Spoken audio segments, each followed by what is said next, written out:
Hey guys, in this video, I'll show you how to pay Atome via InstaPay. Alright, let's begin. First, open the Atome Cash app on your device and then navigate to the Bills section.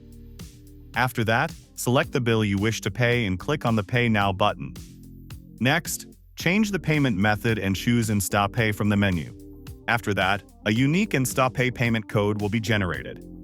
Simply, copy the payment code and then click on the link below the payment code to access a list of supported banks.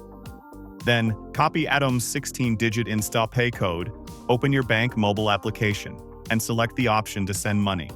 After that, locate the InstaPay logo and select it as the transfer method. Once the OTP is verified, the payment will be completed, and you will receive a confirmation. So that's basically how you can pay Atome via InstaPay.